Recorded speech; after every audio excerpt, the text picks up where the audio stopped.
Thunderstruck. Adjective. Shocked and amazed by the power of fun on Carnival. Riding Bolt, the world's first roller coaster at sea, Brian got thunderstruck so hard, his 93-year-old grandmother felt it 3,000 miles away in Nebraska and immediately booked a cruise. Hooray! Get thunderstruck starting at $289.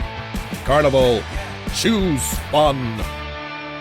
Cruises are in U.S. dollars per person, double occupancy. Taxes, fees, and port expenses additional. Restrictions apply. Full details on carnival.com. Ships registry, Bahamas, Panama. Would you rather have wireless on the most reliable network nationwide or unlimited with 5G for $30 a month per line? You don't have to choose with Xfinity Mobile. Wireless so good it keeps one-upping itself. Most reliable based on Roots Metric U.S. report. Results vary, not an endorsement. $30 per month per line when you get 4 lines. Let's get ready to mortgage. He is the prince of programs, guru of guidelines, master of matrices. He puts the fun in funding. Please welcome Mark, Mr. Mortgage Eitel. All right, so we are back. I love that intro. I don't know whether I'm supposed to come out swinging or it kind of reminds me of the Chicago Bulls intro too. So anyway, I love that that walkout music, if you will. So, hey, just to finish up the thought on the Federal Reserve and the secondary mortgage market, that confuses a lot of people. And what I wanted to share is that during the pandemic, the Federal Reserve stepped in and they bought the majority of mortgage-backed securities. And I don't want to geek out or bore you with the technicalities of this, but basically what happens when mortgages are originated and funded, they're bundled. They're then sold to Fannie Mae and Freddie Mac, and at that point, they're bundled into mortgage-backed securities, and they're sold on the secondary market, which allows Fannie and Freddie the liquidity to buy additional mortgages, which passes the liquidity back to the lender and allows another mortgage to be originated. When the Fed was the primary buyer of the secondary, the mortgage-backed securities on the secondary market, that supported an artificially low interest rate environment because they were not concerned with the rate so much as they were with flooding the market with liquidity to keep us from crashing into a recession or, God forbid, a depression. So the biggest effect that their policy shift has had is they're not going to buy the mortgage-backed securities as they have. So that's going to require a normalizing, if you will, of the secondary market. So other buyers, including foreign investment, is going to have to come back in and take their place. And because of that, it's widely believed that interest rates are going to have to come up to make those purchases more attractive for those investors. So if anyone wants to geek out on that, contact me. I'll be happy to share any insight that I have and possibly learn some valuable information from you. But anyway, that was a significant change of late, and the Fed tapering down their purchasing. Their balance sheet adjustments are definitely affecting interest rates. So we're going to jump into some questions. We got our very first question here. This is interesting. I hear this one a lot in this market. Should I waive my appraisal to make my offer better? And I don't know who sent this in. You didn't sign your name, but 8814 is the last four digits of your mobile number. So yeah, thanks for that question. Great question. Waiving your appraisal to make your offer better. We're seeing a lot of that. Interestingly enough, if you're getting a mortgage, you have to have an appraisal because your lender has determined that they're going to loan you a percentage. And for argument's sake, let's say that percentage is 80%. You qualify for an 80% loan on a $400,000 purchase, just to use round numbers for this conversation.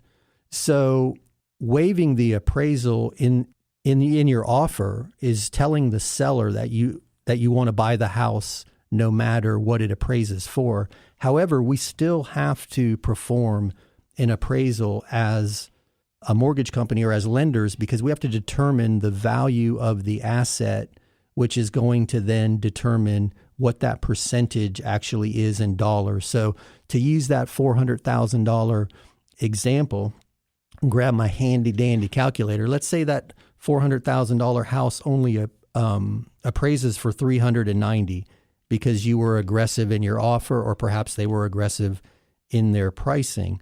So if you are qualified for a 80% loan in this example, now that 80% is going to be based on the $390,000 amount, which makes your loan, or your $390,000 value, which brings your loan amount down to $312,000. So in that instance, if you still proceed with the contract, you're going to have to bridge that gap, but you are going to be required to have an appraisal because that determines the actual amount of the loan.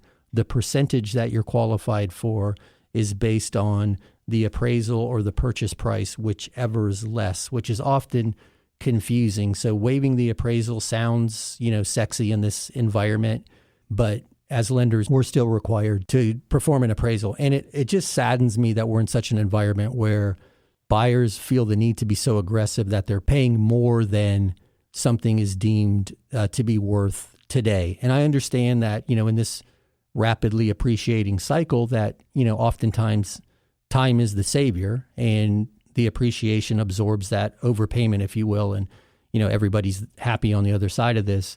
But in a slower appreciation cycle, it's going to take much longer to recoup that overage, if you will. But I do also understand that in this environment, people are getting aggressive with their offers. So to answer your question, should you waive the appraisal?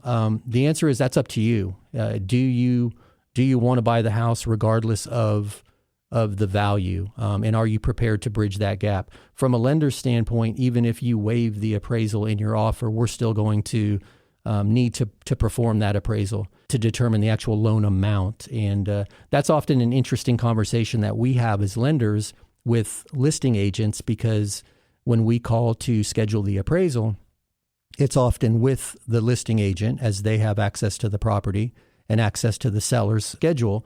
And their common response is, well, the buyer waived their appraisal, so there doesn't need to be one.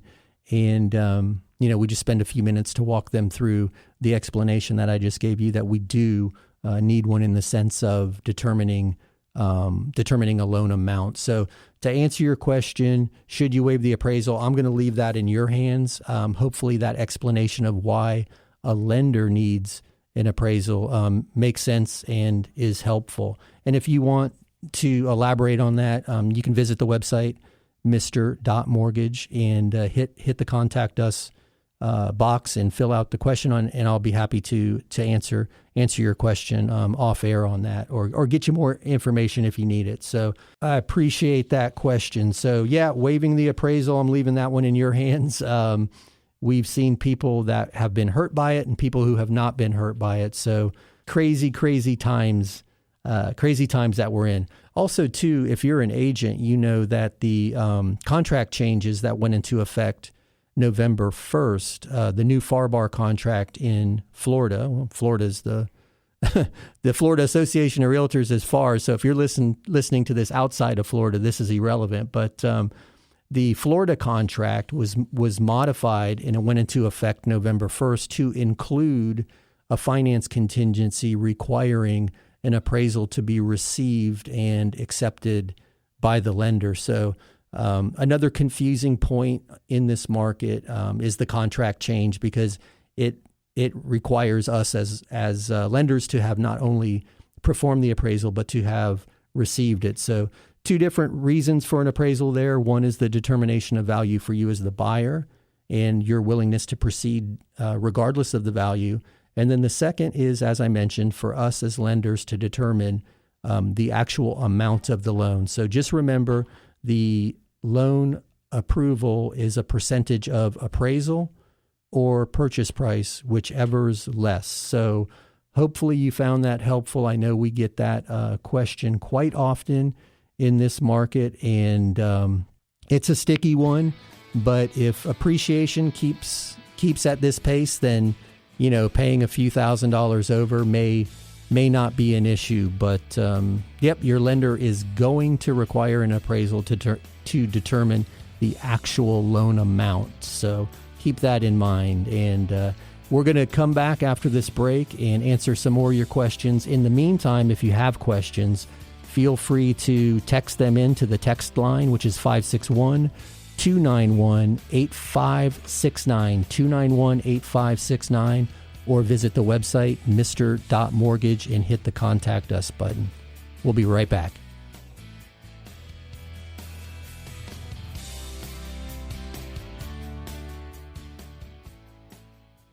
Thunderstruck. Adjective. Shocked and amazed by the power of fun on Carnival. Riding Bolt, the world's first roller coaster at sea, Brian got thunderstruck so hard, his 93-year-old grandmother felt it 3,000 miles away in Nebraska and immediately booked a cruise. Hooray! Get thunderstruck starting at $289. Carnival. Choose fun. Cruises are in U.S. dollars per person, double occupancy. Taxes, fees, and port expenses additional. Restrictions apply. Full details on carnival.com. Ships registry, Bahamas, Panama. Would you rather have wireless on the most reliable network nationwide or unlimited with 5G for $30 a month per line? You don't have to choose with Xfinity Mobile. Wireless so good it keeps one-upping itself. Most reliable based on Roots Metric U.S. report. Results vary, not an endorsement. $30 per month per line when you get 4 lines.